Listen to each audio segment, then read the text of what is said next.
Ladies and gentlemen, brothers and sisters, let me start by telling you a truth most people run from.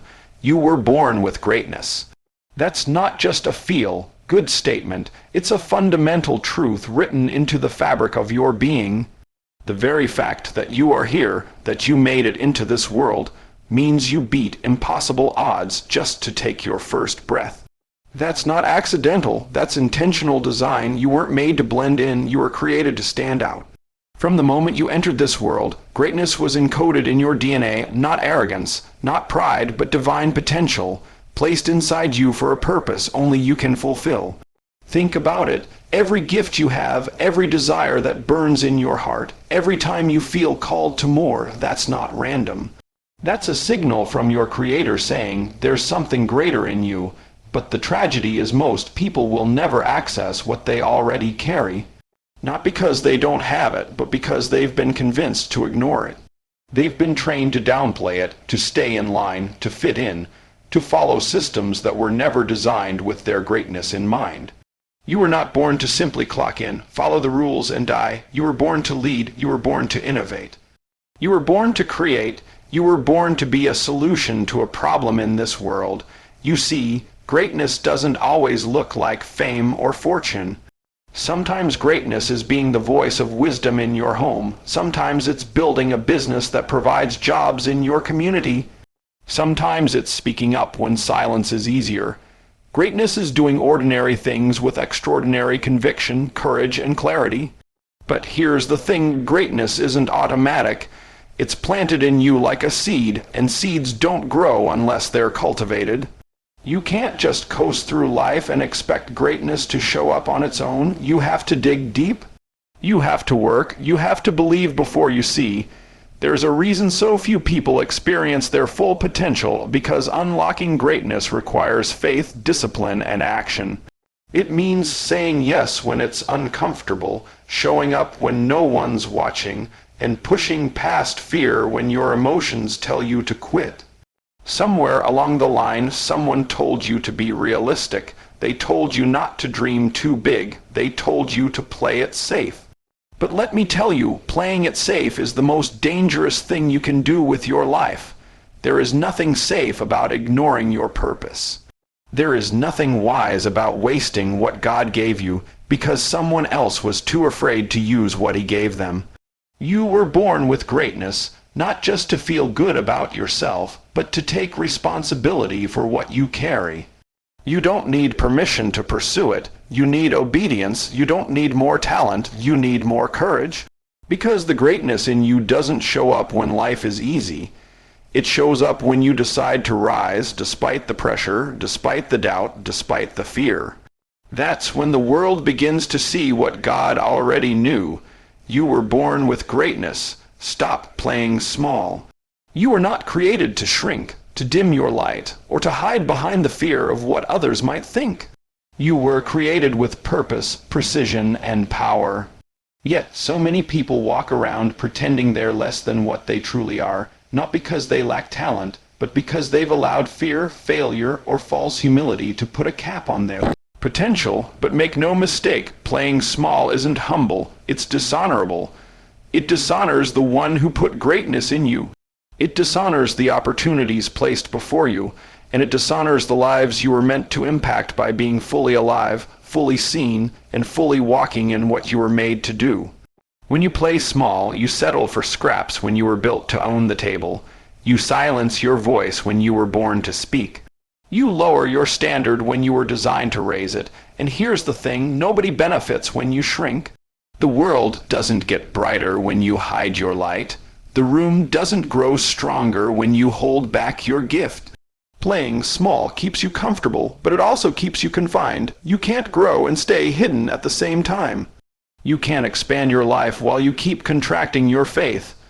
So at some point, you have to choose comfort or calling, safety or significance. Playing small often comes from a place of fear. Fear of rejection, fear of failure, fear of judgment. But fear is a liar. It promises safety and delivers stagnation. It whispers, "Who do you think you are?" And too many of us answer with doubt instead of destiny. But what if, instead of asking who you think you are, you started asking, who am I not to step into the fullness of what I've been given? You weren't placed here to be invisible. You were placed here to be influential, not just for your own sake, but to lift others, to break cycles, to set a standard. You can't change the world by hiding from it, and let's be honest, playing small doesn't keep you from failing, it guarantees it. Because when you ignore what's in you, when you settle for less than what you were created for, you've already failed before you even tried. You weren't made to just exist. You were made to expand, to evolve, to execute. The dream inside you is not a mistake. The vision you have is not too big, the goals you carry are not too far, but they will stay in the realm of imagination until you decide to stop minimizing yourself to make others comfortable. You have permission to go all in, to take up space, to speak with authority, to move with conviction. Playing small may feel safe, but it will never satisfy. Your spirit will keep reminding you this isn't all there is. That pull you feel, that restlessness, that quiet dissatisfaction, it's your purpose calling you out of hiding. So hear it clearly, stop playing small, no one's coming, and that's good news. At first, that might sound harsh, maybe even discouraging. But let it settle in, because inside that truth is your breakthrough. You've been waiting for someone to recognize your talent, to give you a chance to believe in your dream, to open a door, to make it easier. You've been hoping that someone somewhere would come and fix what's broken, solve what's hard, or carry the weight you're tired of holding. But the truth is, no one is coming to save you, and that is the most empowering thing you can ever realize. When you finally accept that you are the one who has to move, to speak, to act, to shift, something inside you wakes up. You stop outsourcing your power. You stop placing your destiny in someone else's hands. You stop blaming, waiting, and hesitating. You start leading, you start building, you start becoming, because the moment you stop waiting for a rescue is the moment you start rising. No one is coming to hand you the life you were meant to live, but the good news is you already have everything you need to start building it yourself. The wisdom is there, the idea is there, the gift is there. God already placed the raw materials of greatness in you, not so someone else could build it for you, but so you could co-create your future with Him. You've got the blueprint, now you need the boldness. See, when you believe someone else is the answer, you give away your authority. But when you understand that you are the steward of your own potential, you stop waiting for someone to carry you and you start walking with confidence. That doesn't mean the road will be easy. That doesn't mean you won't fall or fail. But it does mean you'll keep moving. Because forward motion belongs to those who refuse to stand still. You weren't meant to be passive. You were created to take dominion, to make decisions, to move in faith. That means being the one who shows up when it's hard. The one who works the plan when no one's watching. The one who digs deep when there's nothing left but belief. You don't need someone else to unlock you. You are not a prisoner. You are not stuck. You are powerful, and you are responsible. You see, the world is full of people waiting for motivation, permission, validation. But the people who rise are the ones who realize no one is coming to do it for them. So they get to work. They pick up the pen and start writing their own chapter. They start the business, launch the project, make the call, invest the time. They don't need someone else to make them ready. They decide that ready is a choice, not a feeling. No one's coming, but everything you need is already in you. That's the good news, because once you stop waiting, you start creating. Once you stop looking for a savior, you realize you were sent here to be a solution. You were never meant to wait for the right moment. You were meant to become the right person. And when you finally get that, you won't need saving. You'll start soaring. Excuses are expensive.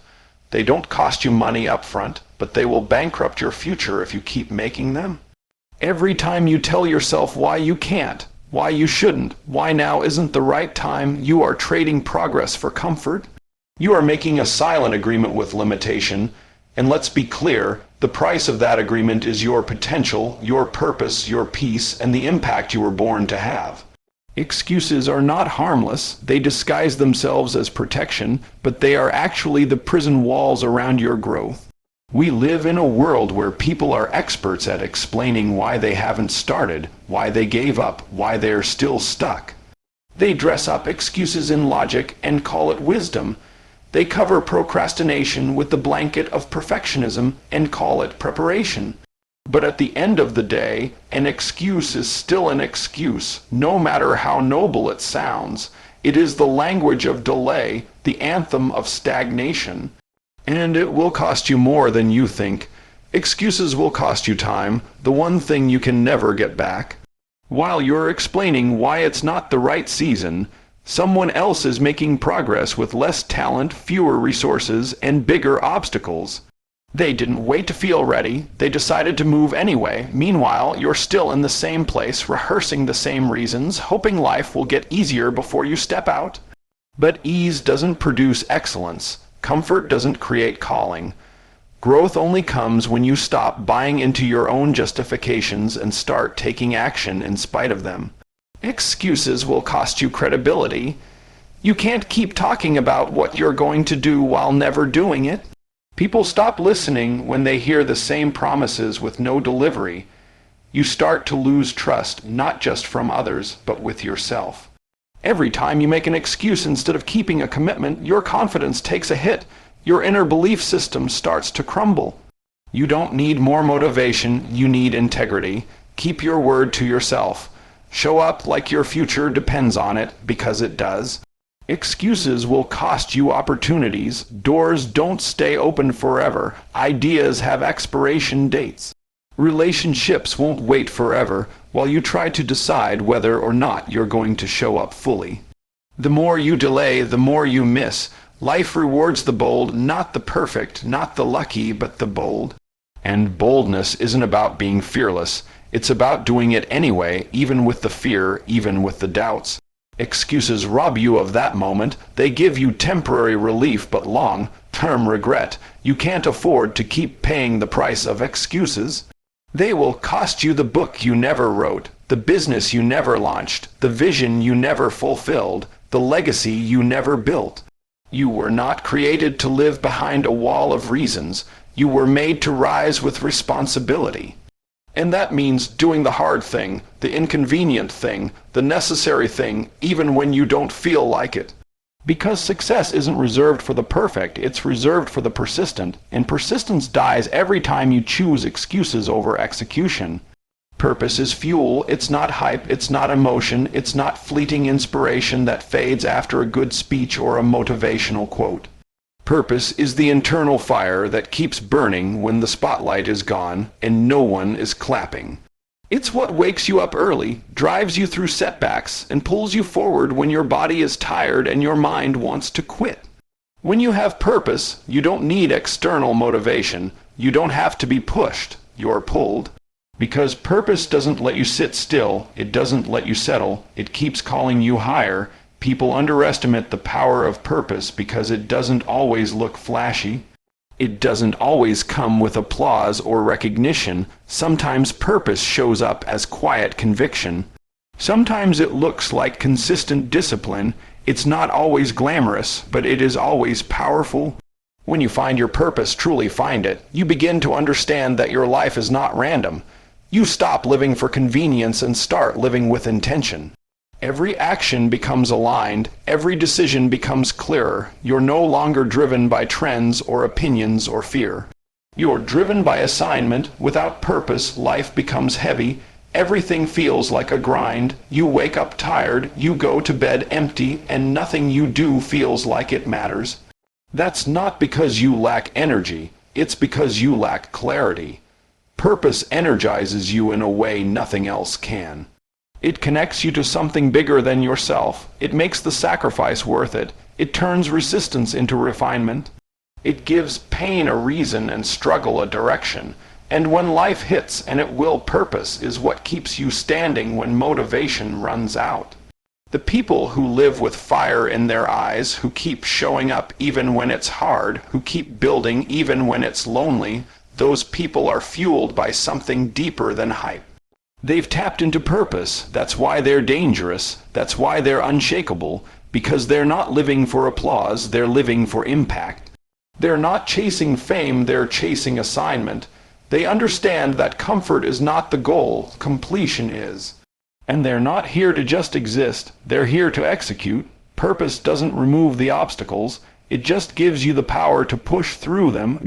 It doesn't eliminate fear, it just reminds you that fear isn't final. Purpose brings focus, it eliminates distraction.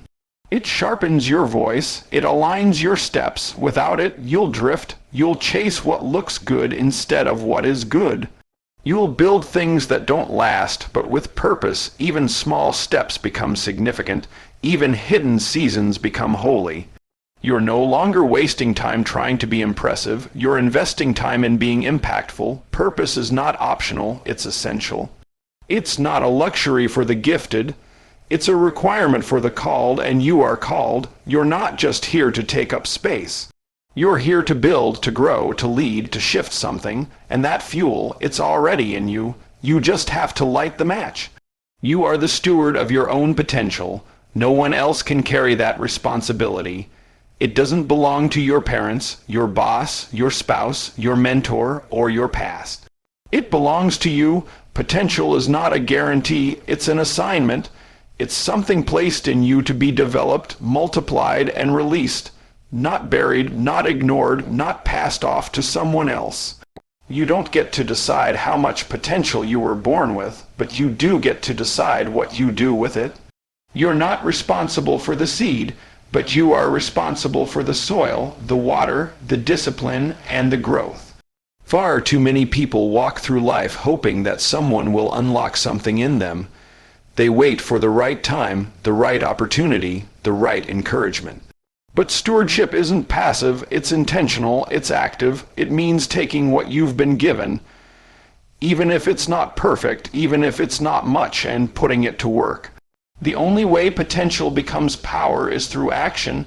It doesn't matter how gifted you are if you never build discipline. It doesn't matter how much vision you have if you never put it into motion. Unused potential becomes regret, and regret is the heaviest weight you can carry. Being the steward of your own potential means facing the uncomfortable truth that no one is coming to do the work for you. No one is going to magically make it easier. No one is going to carry your purpose for you, and honestly, they shouldn't.